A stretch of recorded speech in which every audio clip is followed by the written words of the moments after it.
જો મિત્રો આપણે અગાઉ નવમા પાઠની અંદર આપણે આ 12મા ધોરણનું ચેપ્ટર છે એની અંદર આપણે જે પશુપાલન અને અનાજ ઉત્પાદનની રીતો એની આપણે વાત કરી રહ્યા હતા.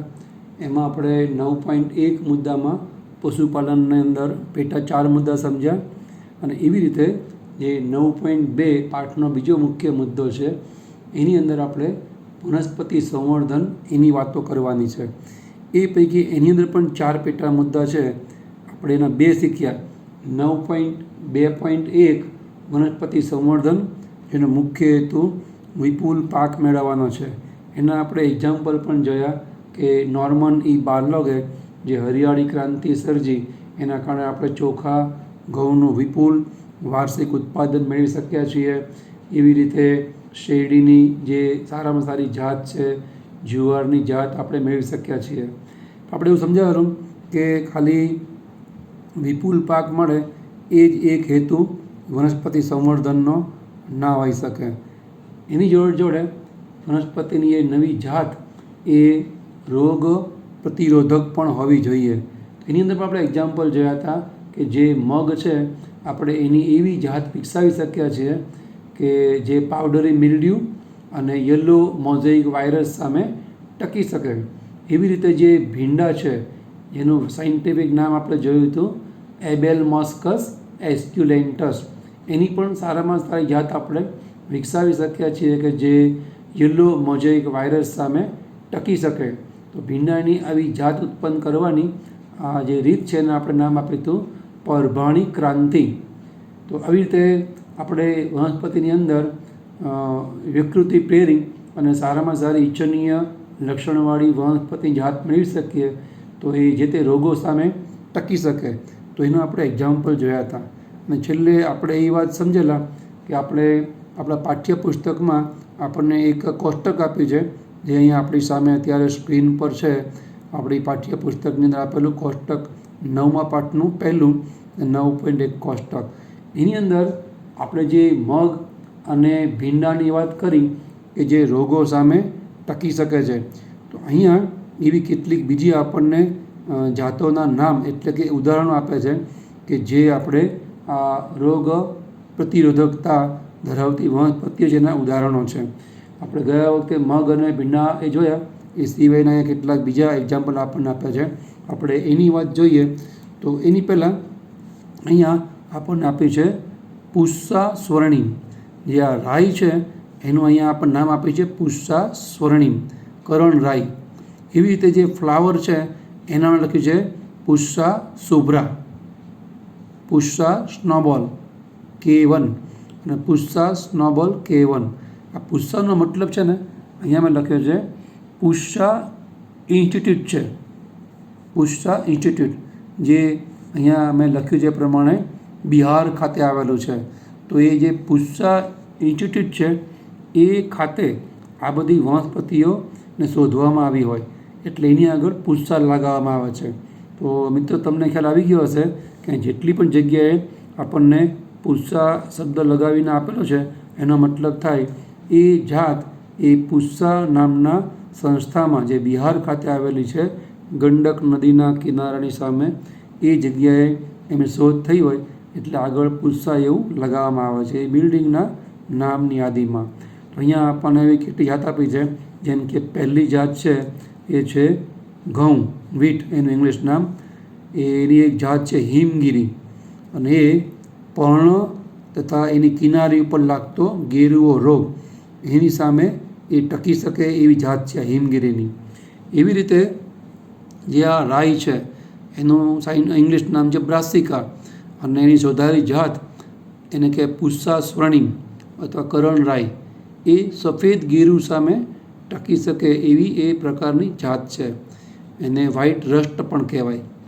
એવી રીતે ફ્લાવર આપણે જે કહીએ છીએ કૌલી ફ્લાવર અથવા ફુલાવર, એની આ 3 જાતના નામ છે. 2 જાતના નામ છે પુષ્પા શુભ્રા આ ઇંગ્લિશ નામ, પુષ્પા સ્નોબોલ આ એનું ઇંગ્લિશ નામ લખેલું છે. તો એ જે ફ્લાવરની આ એવી જાત છે કે જે કાળા સડા સામે રક્ષણ મેળવી શકે એટલે કે એની ઉપર જે કાળા ડાઘા પડી જાય એ ના પડે. એવી રીતે ફૂગના કાળા સુકારાનો વલયનો રોગ અને ઘેરો કાળો સડો, બ્લાઇટ બ્લેક રોટ, રોટ સડી જવું, કાળા રંગના ડાઘા પણ સડી જવું, એને કારણે એનો પાક ઓછો ઉતરે. પણ આ જે છે પુષ્સા શુભ્રા અને પુષ્સા સ્નોબોલ, એમાં એવું થતું આપણને જોવા મળશે નહીં. એવી રીતે ચોળા કાઉપી કહેવાય, એને કહેવાય એની જાત જે ઉત્પન્ન થઈ છે એ પુષ્સા કોમલ તરીકે ઓળખાય છે. એ પણ બેક્ટેરિયલ સુકારો, બેક્ટેરિયાના કારણે જે એ પાક સુકાઈ જાય એની સામે ટકી શકે એવી એ જાત છે. એવી રીતે મરચાંની એક જાત છે ચીલી મરચું, એને કહે પુષ્સા સદાબહાર. તો એ પુષ્સા સદાબહાર નામની મરચાંની જાત એ ચીલી મોઝેઇક વાયરસ અથવા ટોબેકો મોઝેઇક વાયરસ એની સામે ટકે છે. અને પર્ણોનું વળી જવું, થોડું મુરઝાઈ જવું, એ પર્ણ વલણ સામે પણ એ ટકે. એ પ્રકારની આ વનસ્પતિઓ છે એનું આપણી સામે આ લિસ્ટ ટેબલના રૂપમાં, કોષ્ટકના રૂપમાં છે. તો આવી રીતે જે આ પાઠનો બીજો મુદ્દો છે વનસ્પતિ સંવર્ધન, એનો પહેલો હેતુ વિપુલ પાક માટેનો, એ વાત તો આપણે અગાઉ શીખ્યા. અને બીજો મુદ્દો છે આ કે એ રોગ પ્રતિરોધક જાત તૈયાર કરવાનો હેતુ પણ વનસ્પતિ સંવર્ધનનો હોય. તો આ બધી જે કંઈ જાતો આપણને બતાવી છે એ જે તે અહીંયા બતાવે છે રોગો સામે ટકી શકે એવી જાત આપણે વનસ્પતિ સંવર્ધનથી આ પુષ્સા બિહાર ખાતે ઉત્પન્ન કરી શકીએ છીએ. અહીંયા એ પ્રકારની સાબિતી આપતું આ કોષ્ટક છે. તમારે કોષ્ટક છે એ યાદ રાખવાનું. શક્ય છે કે આમાંથી આપણને કોઈને કોઈ કોલમ મેચિંગ અથવા તો ફાઇન ઓડ વન આઉટ એવા કોઈ પ્રશ્ન પૂછાય તો આપણને આવડે. એટલે આ થોડો આપણે ગોખવાનો પ્રશ્ન છે. અત્યારે થોડું આપણે પ્રેક્ટિસ કરવાની. પરીક્ષા વખતે છેલ્લે આવા જેટલા કે ટેબલ, આંકડાઓ, સમીકરણો, નામો હોય, વૈજ્ઞાનિક નામો, એ છેલ્લે આપણે લિસ્ટ તૈયાર કરેલું જ છે. એ તમને આપશું. તમારે છેલ્લે થોડું વાંચી અને એનું થોડું રિવિઝન કરી લેવાનું, તો પરીક્ષામાં વાંધો નહીં આવે. એટલે અત્યારે થોડું આનો અભ્યાસ કરવો, આપણા જીભ ઉપર ચડ્યા નામો અને મગજમાં પણ એ નામો છપાય એવો થોડો પ્રયત્ન કરવાનો. તો આ થયો 9.2.2. એટલે 9.2નો બીજો પેટા મુદ્દો કે સંવર્ધનનો હેતુ છે રોગો સામે વનસ્પતિ લડી શકે એવી પ્રતિકારક જાત તૈયાર કરવાનો. એ સિવાય અહીંયા આપણને પાઠ્યપુસ્તકમાં આ ત્રીજો મુદ્દો આપ્યો છે, એ છે કીટકો સામે પણ વનસ્પતિ પ્રતિકારકતા ધરાવી શકે એ પણ વનસ્પતિ સંવર્ધનનો એક હેતુ છે. તો વનસ્પતિ કીટક સામે ટકી શકે એ માટે એની અંદર 3 પરિબળો જવાબદાર હોય. નંબર 1 એ છે એની બાહ્યાકાર વિદ્યા. અમુક વનસ્પતિની બાહ્યાકાર વિદ્યા જ એવી હોય કે જેને કારણે એ જે તે કીટક સામે ટકી શકે. કીટકો છે એને નુકસાન નહીં કરી શકે, એની બાહ્ય રચના તેવી હોય. એવી રીતે અમુક વનસ્પતિ હોય એની અંદર જૈવ રાસાયણિક જે ક્રિયા છે એ જ એ પ્રકારની હોય કે જેને કારણે એની અંદર ઝડપથી કીટકો છે એ આવી શકે, કીટકો પડી શકે નહીં. અને ત્રીજું, એમાં જોવા મળતી દેહધાર્મિક ક્રિયા. એ દેહધાર્મિક ક્રિયા પણ એની અંદર એ પ્રકારની હોય કે જેને કારણે જે કંઈ કીટકો હોય એ એની જોડે રહી શકે નહીં અથવા તો એની મુલાકાત જ નહીં લે. અહીંયા આપણને એ બાહ્યાકાર રચના, જૈવ રાસાયણિક ક્રિયાઓ અને ધાર્મિક ક્રિયાઓના એક એક્ઝામ્પલ આપી અને સમજાવવામાં આવેલું છે કે વનસ્પતિ સંવર્ધનથી આપણે એવી જાત પેદા કરી શક્યા છીએ કે જેની સામે એ નેચરલી કીટક સામે ટકે. જેને કારણે આપણે અગાઉ વાત કરી હતી એમ જે ઇન્સેક્ટિસાઇડ છે, પેસ્ટિસાઇડ છે, એ બધું આપણે વાપરવું ઓછું પડે, જેને કારણે પાકની ગુણવત્તા પણ જળવાય અને એ ઉપરાંત જમીનની ફળદ્રુપતા અને જમીનના સૂક્ષ્મ જીવાણુઓ છે એને પણ નુકસાન નહીં થાય. તો અહીંયા આપણને પહેલું આપી છે બાહ્યાકાર વિદ્યામાં જોઈએ તો જે અહીંયા કપાસ છે એ કપાસની અંદર જેસિડ છે, જેસિડ નામની જે જીવાત, એ જેસિડ નામની જીવાત છે એ નહીં પડે. અને ઘઉંમાં આ ભૃંગ કીટકો જે ઢાલિયા જીવડા કહેવાય એ ભૃંગ કીટકો પણ એની અંદર પડતા જોવા મળશે નહીં. તો આવી રીતે એના જે આ રોમમય પર્ણો છે એ રોમમય પર્ણો એ એની બાહ્યકાર વિદ્યા, બાહ્ય રચના કહેવાય. એને કારણે આ કપાસને જેસિડ સામે અને ઘઉંને ભૃંગ કીટક સામે રક્ષણ મળે. તો આ પહેલું બાહ્યાકાર વિદ્યાનું કે બાહ્યાકાર લક્ષણનું ઉદાહરણ થયું કે રોમમય પર્ણોને કારણે કપાસમાં જેસિડ નામની જીવાત અને ઘઉંની અંદર ભ્રૂણ કીટક નામની જીવાત કે કીટકો છે એ પડતા હોતા નથી. એવી રીતે આ જૈવ રાસાયણિક ક્રિયાનું પણ એક બીજું એક્ઝામ્પલ આપણને આપ્યું છે કે ઘઉંની અંદર એનું જે પ્રકાંડ છે એમાં એવા પ્રકારના રસાયણો કેમિકલો હોય એને કારણે સ્ટેમ સો ફ્લાય એ એમની નજીક જાય જ નહીં. કારણ કે એને જે ગરોળી છે એ તમે જુઓ ને તો ચોમાસામાં લાઇટની આસપાસ આંટા મારતી હોય તો અમુક જીવડાને જ ખાશે, અમુક જીવડાને ગરોળી ખાતી નથી. એની બાજુમાં હોય ને તો પણ તરાપમાં આવીને ખાશે નહીં. એનું કારણ કે એમાંથી નીકળતી બેડ ઓર્ડર, જે ગંદી વાસ, એ ગંદી વાસ એ જીવડા માટે એ રક્ષણાત્મક લક્ષણ કહેવાય કે જેના કારણે ગરોળી કે એના ભક્ષકો છે એને ખાવા માટે પ્રેરાય નહીં. જેમ મહેંદી છે એને આપણે ફેન્સિંગમાં ઉપયોગ લઈએ છીએ, એટલે કે આપણા બાગ બગીચાની ફરતે આપણે મહેંદી ઉગાડીએ તો કોઈ ઢોર અંદર આવે નહીં. એ ઢોર તૃણાહારી પ્રાણીઓ એ મહેંદીને નહીં ખાય, કારણ કે મહેંદીના પર્ણોની સ્મેલ એવી હોય છે જેનાથી ઢોર એના પ્રત્યે આકર્ષાય નહીં. તો એવી રીતે આ ઘઉંની અંદર પ્રકારની એવી રચના હોય કે જેને કારણે સ્ટેમ સો ફ્લાય કરીને આવતા કીટકો એમની પાસે પણ જશે નહીં. એના કારણે આપમેળે ઘઉંમાં એ કીટકો થાય નહીં અને એનાથી જે નુકસાન થવાનું હોય નુકસાનથી ઘઉં છે એ બચી જાય. એવી રીતે જે આ બીજી વનસ્પતિ છે એની અંદર લીસા પર્ણો અને મધુરસવિહીન કપાસની જાત એ એક્ઝામ્પલ આપણને આપ્યું છે. કપાસ છે એમાં પર્ણોની અંદર મધુરસ મતલબ કે એ પ્રકારનો પર્ણોમાં જોવા મળતો રસ કે જેને ચૂસવા માટે કીટકો એની મુલાકાત લે. તો કપાસમાં એવા પર્ણો નહીં હોય. એક તો એના પર્ણો જ લીસા છે જેના કારણે એની ઉપર જે કીટકો છે એ બેસીને પક્કર લઈને પ્રચલન કરી શકે નહીં. અને વળી એની અંદર એમને જે આકર્ષણ છે જેના માટે જે પર્ણોની મુલાકાત લે છે રસ ચૂસવા માટે એ મધુરસ વિહીન કપાસના પર્ણો હોય. આ એની એવી પ્રકારની રચના છે કે જેના કારણે એની અંદર આવી પ્રકારના રસો ના ઉત્પન્ન થાય. જૈવ રાસાયણિક ક્રિયા એને કારણે એની અંદર બોલવર્મ્સ કરીને જે કીડા છે જે સામાન્ય કપાસમાં પડતા હોય છે અને કપાસના પાકને આ બોલવર્મ્સ છે એ નુકસાન કરતા હોય છે, એ નુકસાન કરશે નહીં. એટલે એ બોલવર્મ્સ એના પ્રત્યે આકર્ષાય જ નહીં. એના પર્ણોની આવી રચનાને કારણે, જેમ ઘઉંના પ્રકારની વિશેષ રચનાને કારણે સ્ટેમ સો ફ્લાય કરીને કીટકો આકર્ષાય નહીં. એવી રીતે એમ ત્રીજું એક પરિબળ છે એ વનસ્પતિના પાકમાં જોવા મળતી દેહધાર્મિક એવી કેટલીક ક્રિયાઓ કે દેહધાર્મિક લક્ષણો.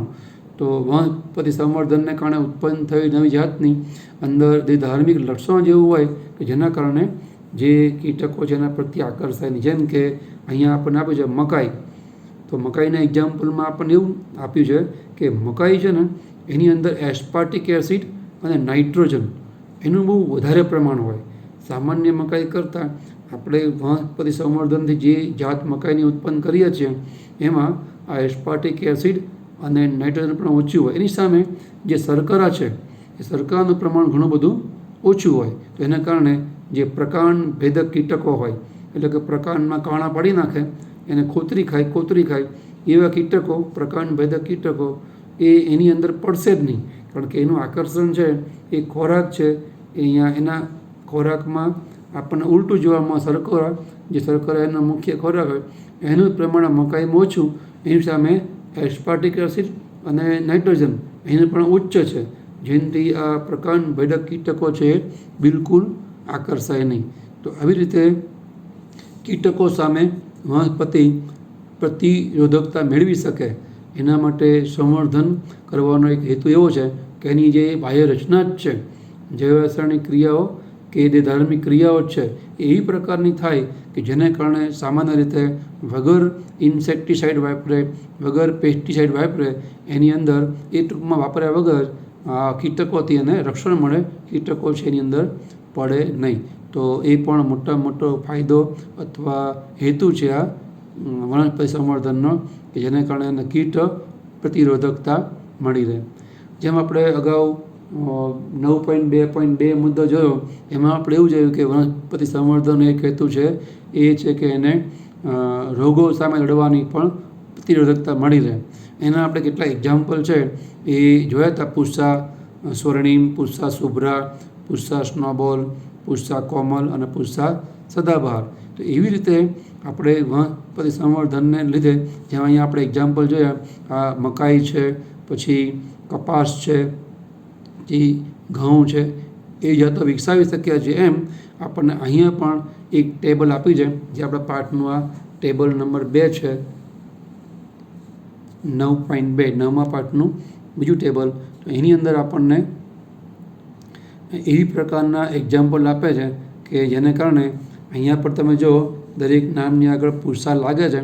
એ આપણે અગાઉ જોયું 9.1 ટેબલમાં કે બિહારની અંદર આવેલું જે પુરસા ઇન્સ્ટિટ્યૂટ છે, પુરસા સંસ્થા છે, એમાં તૈયાર કરવામાં આવેલી આ બધી જાતો છે, એટલે આપણે એની આગળ પુરસા લગાવીએ છીએ.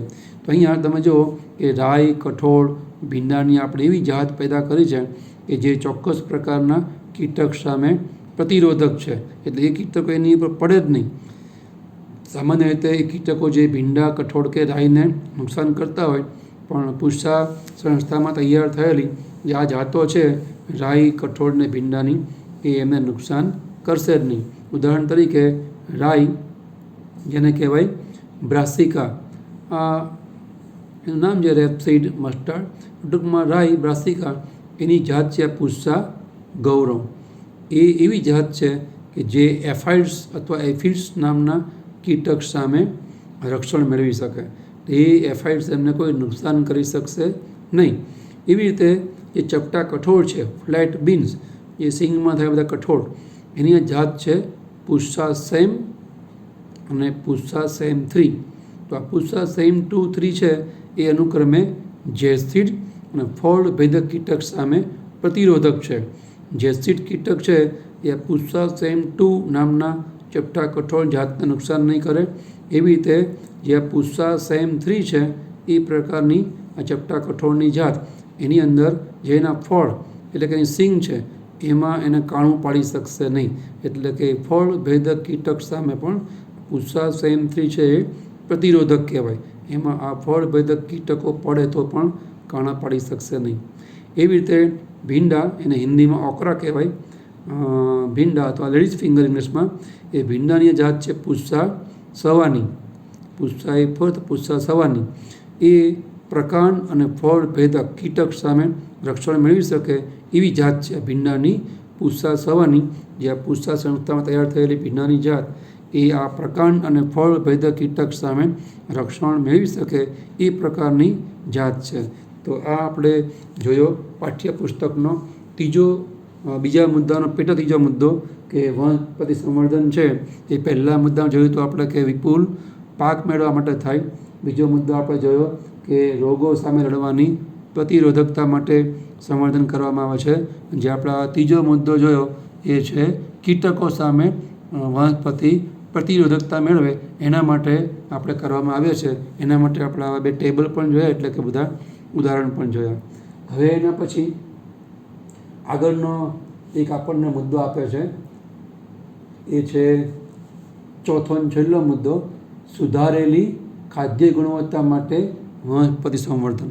અહીંયા આપણને નીચે સ્ક્રીન પર ટેબલ જે દેખાય છે કે માત્ર આપણે વિપુલ પાક મળે, રોગો સામે ટકે અને કીટક સામે ટકે એટલું અગત્ય નથી. વધારે પાક મળે અને રોગ કીટક સામે ટકે, પણ જો એનું પોષક મૂલ્ય ના હોય, પોષણ મૂલ્ય ના હોય, એટલે કે ન્યુટ્રિશન વેલ્યુ એ જો બહુ ના હોય તો પણ એ ક્વોલિટી પાક ના કહેવાય, ગુણવત્તાવાળો પાક છે એ ના કહેવાય. એના માટે ગુણવત્તા પણ જળવાવી જોઈએ. તો વનસ્પતિ સંવર્ધનનો આ પણ એક હેતુ છે કે એની અંદર ગુણવત્તા પણ સુધરવી જોઈએ. અહીંયા આપણને આપ્યું છે કે આપણા વિશ્વની અંદર 840 મિલિયનથી પણ વધારે લોકો એવા છે કે જેને દૈનિક ખોરાકની અંદર પોષણ સંબંધી જરૂરિયાતો હોય એને પૂરતી મળતી નથી. એ સિવાય એવું આપ્યું છે કે 3 કરોડ લોકો એવા છે કે જે વિટામિન અથવા કેટલાક પ્રોટીન અથવા કેટલાક લઘુ પોષક તત્વો, માઇક્રોન્યુટ્રિયન્ટ્સ, એની ઉણપથી એ પીડાય છે, અથવા એની ઉણપથી જે કંઈ રોગો થાય એ રોગથી પીડાય છે. ઇવન ઘણા લોકો ભૂખમારને કારણે પણ પીડાય છે. એનું કારણ એ લખ્યું છે કે એ લોકોને આ શાકભાજી, કઠોળ, માછલી, માંસ, જેમાંથી આપણને પ્રોટીન અથવા તો વિટામિન, મિનરલ્સ એ બધું મળી રહે. એમને એવું પરવડે નહીં, પોષાય નહીં, એમની એટલી આવક નથી, ગરીબી રેખા નીચે જીવે છે. તો એવા લોકો અત્યારે ઘણી પ્રકારના પ્રશ્નોનો સામનો કરે. અહીં લખ્યું છે કે એમના શરીરમાં આયર્નની કમી હોય, વિટામિન એની ખામી હોય, અથવા આયોડિનની ખામી હોય, ઝીંકનો અભાવ હોય, તો એના લીધે જે કંઈ પ્રશ્નો હોય એ પ્રશ્નો આપણને એવા લોકોમાં જોવા મળે. અહીંયા વિશ્વમાં 840 મિલિયનથી લોકો વધારે એવા છે જેને આ બધી તકલીફો છે. અને સિવાય 3 કરોડથી વધારે લોકો છે એ વિવિધ પ્રકારની જે પોષક પદાર્થો છે એની ઉણપથી પીડાય છે. તો આપણો સંવર્ધનનો એક હેતુ એ છે કે આપણે જે પાક તૈયાર કરીએ એ પાક જ એ પ્રકારનો હોય કે એ પાકમાંથી જ તે માણસને એવી પ્રકારના પદાર્થો મળી રહે કે જેને કારણે એને કઠોળ, માછલી, માંસ વગેરે ઉપર, શાકભાજી ઉપર ઓછું ડિપેન્ડન્ટ રહેવું પડે. એમનું અવલંબન છે એ અન્ય પદાર્થો એટલે કે મિનરલ્સ કે ખનિજ તત્વો, આયર્ન, વિટામિન વગેરે મેળવવા માટે ઘટી જાય. આપણે અનાજ જ તેવું પેદા કરીએ કે એની અંદર મહત્તમ આ બધા પદાર્થો છે એ આપણને જોવા મળે. તો અહીંયા આપણને એ જે વનસ્પતિના પાકોની અંદર ઉચ્ચ પોષક મૂલ્ય એ આપણે એની અંદર દાખલ કરવું, એ મુદ્દો આપણને પાઠ્યપુસ્તકમાં આપેલો છે. એ આપણે મુદ્દો જોઈએ તો એ જે મુદ્દો છે એનું એ નામ આપણને આપ્યું છે જૈવ રક્ષણાત્મકતા, અથવા એને ઇંગ્લિશમાં કહેવાય બાયોફોર્ટિફિકેશન. લોક તંદુરસ્તીમાં સુધારો કરવા માટે જે આપણે પાકનું સંવર્ધન કરીએ એમાં વિપુલ માત્રામાં વિટામિન્સ, ખનિજ તત્વો, એ ઉપરાંત કેટલાક સારા પ્રોટીન જે આપણું સ્વાસ્થ્ય છે એને વધારે એવા સ્વાસ્થ્યવર્ધક પ્રોટીન એ બધું એમાં ઉમેરવું, એવો પાક તૈયાર કરીએ, સંવર્ધિત પાક કે જેના કારણે આ બધી વસ્તુઓ છે એનું પ્રમાણ વધે. તો એ જે પદ્ધતિ છે એ રીત છે એને કહેવાય જૈવ રક્ષણાત્મકતા, અથવા એને કહેવાય બાયોફોર્ટિફિકેશન. અહીંયા બાયોફોર્ટિફિકેશનની અંદર મુખ્યત્વે જે સંવર્ધન પાક તૈયાર થાય તો એ તૈયાર કરવામાં આવતા સંવર્ધન પાકની અંદર આ બધી બાબતો છે એ એનું મૂલ્ય એની અંદર વધે એ પ્રકારનું ધ્યાન રાખવામાં આવતું હોય છે. સંવર્ધન કરવામાં આવે તો એવી જાત સાથે સંવર્ધન કરવામાં આવે કે જેને કારણે એ સંવર્ધિત જાતની અંદર પ્રોટીનનું પ્રમાણ વધે અને ગુણવત્તા વધે. કારણ કે પ્રોટીન છે એનું પ્રમાણ વધે, પણ જો એ પ્રોટીન સુપાચ્ય ના હોય અને સુપાચ્ય પણ આપણે કામનું ના હોય તો પણ નકામું. એટલે પ્રોટીનનું પ્રમાણ અને એની ગુણવત્તા વધે. એ સાથે એમાં લિપિડ એટલે કે તૈલનું પ્રમાણ અને એની પણ ગુણવત્તા વધે. એવી રીતે આપણે જરૂરી એવા વિટામિન્સ છે એનું પ્રમાણ જે હોય એના કરતાં વધે. અને એ સિવાય જે લઘુ પોષક તત્વો છે અને બીજા કેટલાક ખનિજ તત્વો એનું પણ પ્રમાણ છે એ વધે. તો એ પ્રકારની જે પદ્ધતિ અને અનાજ ઉત્પન્ન થાય એને કહેવાય બાયોફોર્ટિફિકેશન, અથવા એને કહેવાય જૈવિક રક્ષણાત્મકતા. તો આપણે એટલી વસ્તુ છે એ આની અંદર વધારીએ છીએ સંવર્ધિત પાકની અંદર પ્રોટીન, લિપિડ, ખનિજ તત્વો, વિટામિન, એનું પ્રમાણ અને એની ગુણવત્તા. તો એને લઈ અને જે કંઈ પાક તૈયાર થાય એ એવો તૈયાર થાય કે જેને કારણે વ્યક્તિને એ પાકમાંથી જે મહત્તમ જરૂરિયાતો છે એના શરીરની એ એને મળી રહે. તો એના આપણે એક્ઝામ્પલ આપ્યા છે. ઉદાહરણ તરીકે 2000ની સાલમાં, આપણે અત્યારે 2020ની સાલ ચાલે છે, તો 2000ની સાલમાં 21 વર્ષ પહેલાં જ મકાઈની એક એવી સંકર જાત આપણે વિકસાવી છે કે જેને લઈ અને સામાન્ય રીતે જે મકાઈ જાત છે એ જોવા મળે એની અંદર લાઇસિન અને ટ્રિપ્ટોફાન નામના એમિનો એસિડનું પ્રમાણ જે જોવા મળે એના કરતાં આ મકાઈની સંકર જાતમાં આ 2 એમિનો એસિડ લાઇસિન અને ટ્રિપ્ટોફાન એનું પ્રમાણ ડબલ નોંધાયું હતું. એનો મતલબ કે એનું પોષણ મૂલ્ય વધી ગયું. બાયોફોર્ટિફિકેશનનો હેતુ જે છે કે જે કંઈ પાક છે એ પાકની અંદર આપણે જે કંઈ પોષક મૂલ્ય છે એ પ્રોટીનનું, વિટામિનનું, એમિનો એસિડનું, પ્રોટીનનો મતલબ એમિનો એસિડ એ વધારવું. તો અહીંયા આપણી સામેનું એક એક્ઝામ્પલ છે કે 2000ની સાલમાં આપણે ઉત્પન્ન કરેલી મકાઈની જાતમાં સાધારણ જાત કરતાં આ સંકર જાતમાં આપણે લાઇસિન અને ટ્રિપ્ટોફાન નામના એમિનો એસિડનું પ્રમાણ ડબલ કરી શકીએ છીએ. એ સિવાય આ બીજું એક્ઝામ્પલ છે ઘઉંની એક જાત એટલસ 66. એની અંદર આપણે પ્રોટીનનું પ્રમાણ ઘણું બધું ઊંચું ઉત્પન્ન કરી શક્યા છીએ. એટલે ઘણી વખત એ દાતા તરીકે પણ ઉપયોગમાં આવે છે. સંકરણ કરવા માટે આપણે નવી કોઈ જાત પેદા કરતા હોઈએ ને આ પ્રોટીન છે એ વધારે ઉત્પન્ન થવા ઈચ્છતા હોઈએ તો એ પ્રોટીનના દાતા તરીકે, પ્રોટીન ઉત્પાદન વધે એ રંગસૂત્રના જનીનના દાતા તરીકે આ ઘઉંની એટલા 66 જાતનો પણ ઉપયોગ કરીએ છીએ. ટૂંકમાં એ જાતની અંદર પ્રોટીનનું પ્રમાણ આપણે ઘણું ઊંચું ઉત્પન્ન કરી શકીએ છીએ. એવી રીતે ત્રીજું એક્ઝામ્પલ છે આ એક ચોખાની જાત. મારા ખ્યાલથી ચોખાની જાત છે ગોલ્ડન રાઈસ નામની ચોખાની જાત છે. સોનેરી ચોખા, ગોલ્ડન રાઈસ. એ ચોખાની જાતમાં સાધારણ ચોખામાં હોય એના કરતાં આયન એફીનું મૂલ્ય 5 ગણું હોય છે. જેમાં શંકર મકાઈની અંદર આ 2 એમિનો એસિડ લાઇસિન ને ટ્રિપ્ટોફાનનું મૂલ્ય ડબલ હોય છે, 2 ગણું હોય છે. એની સાપેક્ષે આ સોનેરી ચોખામાં લગભગ આયનનું મૂલ્ય સાધારણ ચોખાની જાત કરતાં આપણને 5 ગણું છે એ જોવા મળે છે. તો આવી રીતે બાયોફોર્ટિફિકેશનથી આપણે એવી ઘણી બધી જાતો ઉત્પન્ન કરી શક્યા છીએ કે જેના કારણે એનું પોષણ મૂલ્ય છે, ન્યુટ્રિશન વેલ્યુ છે એ એટલી બધી વધી ગઈ છે કે જેને કારણે એ પદાર્થો મેળવવા માટે આપણે ખોરાકની અંદર વિવિધતાની જરૂર નહીં પડે.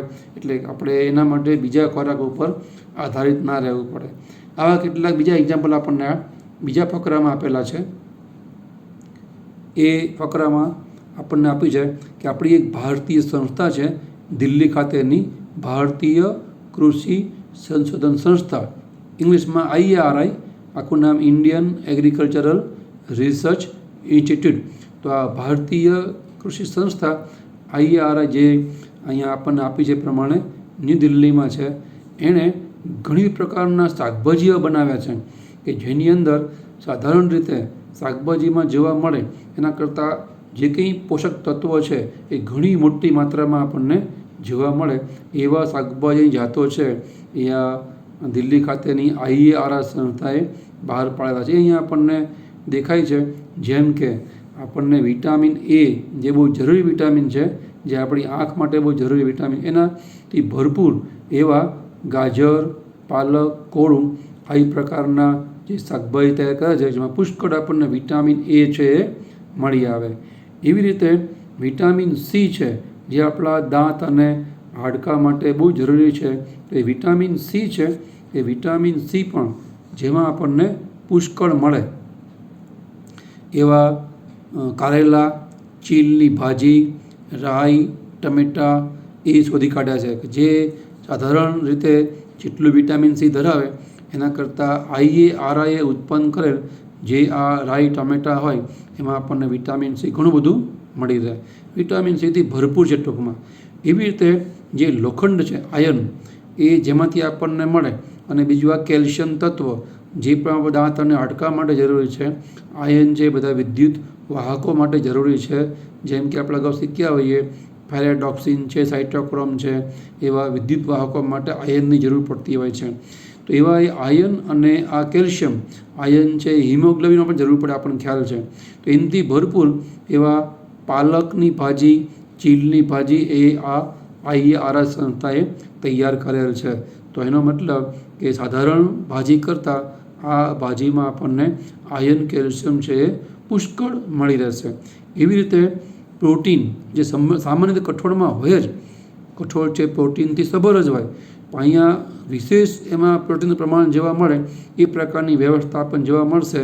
જેમ કે વાલ, વાલોળ, ફણસી, વટાણા બધા કઠોળના એક્ઝામ્પલ છે. વાલ, વાલોળ, ફણસી, વટાણા, મગ, ચણા.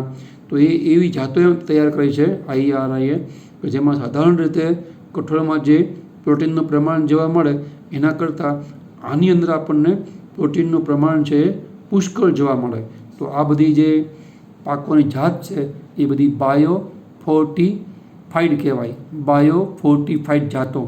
સાધારણ રીતે જે જાત છે ઘઉંની એ સામાન્ય જાત કહેવાય, પણ એમાં જ્યારે આપણે પ્રોટીનનું મૂલ્ય ઉચ્ચ ઉત્પન્ન કરીએ, મકાઈની અંદર ભાતના એમિનો એસિડનું પ્રમાણ વધારીએ તો એ બધી જાતોને કહેવાય બાયોફોર્ટિફાઈડ જાતો.